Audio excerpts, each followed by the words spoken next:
नमस्कार, आपके साथ मैं हूं सपना मदेशी और आप देख रहे हैं जगत न्यूज 24। तो आइए शुरुआत करते हैं कुछ खास खबरों से। गुजरात, राजकोट, उपलेटा इस समय देश में किसान और मजदूर अपने हक और अधिकार के लिए केंद्र सरकार के सामने आंदोलन की राह पर है। लंबे समय से सरकार ने वादे करने के बाद भी किसान और मजदूरों की पेंडिंग मांगों को पूरा नहीं किया। इस खेती वाले देश में बहुत से किसान और मजदूर सिर्फ खेती में ही लगे हुए हैं।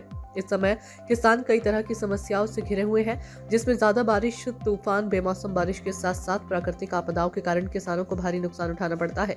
इसके अलावा खाद, बीज, कीटनाशक, डीजल और खेती में इस्तेमाल होने वाले औजारों की कीमतें लगातार बढ़ रही है, जिससे किसानों को बहुत परेशानी हो रही है। इस वजह से कर्ज के कारण किसानों की आत्महत्या करने की घटनाएं भी बढ़ रही है।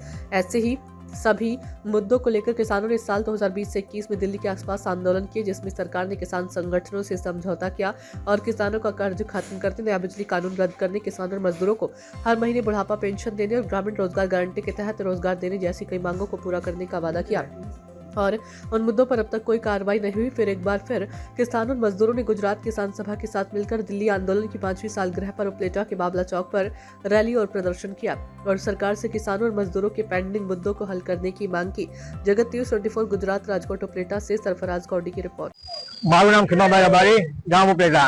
આજ રોજ 26 નવેમ્બરના રોજ જે ખેડૂત ઐતિહાસિક દિવસ બનાવી રહ્યા છે ઉપલેટાના બાવલા ચોકની અંદર, કારણ કે છેલ્લા ઘણા વર્ષોથી અને એમાં 2021 સાલમાં જે દિલ્હી બોર્ડર ઉપર અને પંજાબની બોર્ડર ઉપર જે આંદોલન ચાલી રહ્યા હતા, એના હિસાબે જે નરેન્દ્ર મોદીની સરકાર અને 3 કૃષિ કાયદાના વિરોધમાં જે આંદોલન ચાલી રહ્યું હતું, એની અંદર જે અમારા સાથીદારો, અમારા ખેડૂત ભાઈઓ શહીદ થયા છે એને સખત વંદન। અને જે લોકો આજે ગણી શકે કે ખેડૂત આંદોલન એક ઐતિહાસિક આંદોલન હતું, એના ભાગરૂપે અમે ઉપલેટાની અંદર આજ શાંતિપૂર્ણ જે 26 નવેમ્બર છે એ ઐતિહાસિક દિવસ બનાવી રહ્યા છીએ। કારણ કે આ ભાજપ સરકાર ખેડૂત વિરોધી સરકાર છે। અનેક સમસ્યાઓ જે ખેડૂતોની છે એ કોઈ નિરાકરણ લાવી શક્યા નથી અને જેના ભાગરૂપે ખેડૂતો આજે પાયમાલ થઈ ગયા છે। એમના કર્જા માફ કરવાના છે। બીજા નંબરમાં કે અત્યારે અતિવૃષ્ટિ જે બનેલી છે એના પાકમાં એવા પછી અત્યારે જે ભાવઠા રૂપે વરસાદ પડ્યો એમની પણ સહાય નથી મળી, કારણ કે ખેડૂતો અનેક રીતે પીસાઈ રહ્યા છે। જેવા કે અત્યારે વીજળીની કટોકટી અને ખાતર જે રીતે અછત હોય, ખેડૂતોને પાક વાવવો હોય, ઘઉંની સિઝન ચાલુ હોય અને પાક ખાતર ન મળતું હોય તો આ લોકો કેમ વાવી શકાય છે? તો આવા અનેક સમસ્યાને પીડાતા રૂપે કિસાન સભા ઉપલેટા માગણી કરી રહી છે કે નરેન્દ્ર મોદી સરકાર હોશમાં આવે અને ખેડૂતોની વાડ આવે। જે લોકોને સહાયના પૈસા ચૂકવવાના છે તાત્કાલિક ધોરણે ચૂકવવામાં આવે, એમનો પાકમાં ચૂકવવામાં આવે અને જે ખેડૂતોને સહાય ચૂકવવાની તાત્કાલિક ચૂકવે તો એનો બિયારણ, ખાતર અને આ સિઝનમાં લઈ શકે। બસ જય હિન્દ, જય ભારત। મારું નામ ડાયાભાઈ ગજેરા, ગુજરાત કિસાન સભાનો પ્રમુખ છું।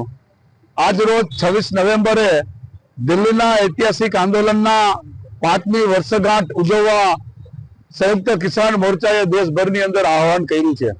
આ આહવાન મુજબ રાજકોટ જિલ્લા સમિતિએ ઉપલેટામાં કાર્યક્રમ કર્યો છે। જે સમયે આંદોલન ચાલતું હતું તે સમયે જે કૃષિ કાયદા પાછા ખેંચ્યા ત્યારે એની સાથે થયેલી માંગો, ખેડૂતોને ટેકાના ભાવનો ગેરંટી કાયદો આપો, ખેડૂતોના તમામ કર્જા નાબૂદ કરો, ખેડૂતોને પાક વીમા યોજના આપો અને ખેડૂત ખેત મજદૂરને વૃદ્ધ પેન્શન આપો, આવી માગણીઓ પણ ત્યારે અમે રજૂ કરી હતી।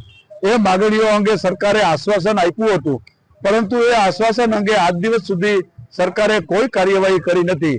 તેનો પરિણામે સંયુક્ત કિસાન મોરચાએ આ ખેડૂત આંદોલન છે એ આંદોલનને કન્ટિન્યુ સતત ચાલુ રાખવા માટેનો નિર્ણય કર્યો છે અને એના ભાગરૂપ જે માગણીઓ છે એ અંગે સંયુક્ત કિસાન મોરચા આંદોલન કરશે। આજે અમે દેખાવ કાર્યક્રમ કર્યો।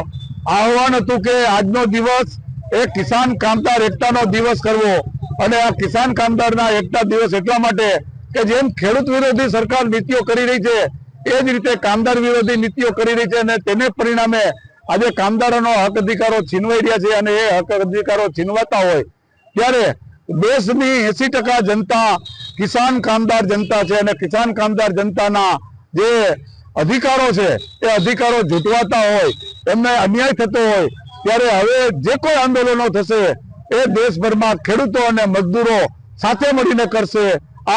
આજના દિવસે કિસાન મજદૂર એકતા રૂપે અમે આ કાર્યક્રમ કરેલ છે। ऐसे ही अपडेट्स के लिए देखते रहें जगत न्यूज 24 और हाँ, हमारे चैनल को लाइक, शेयर और सब्सक्राइब करना बिल्कुल ना भूलें।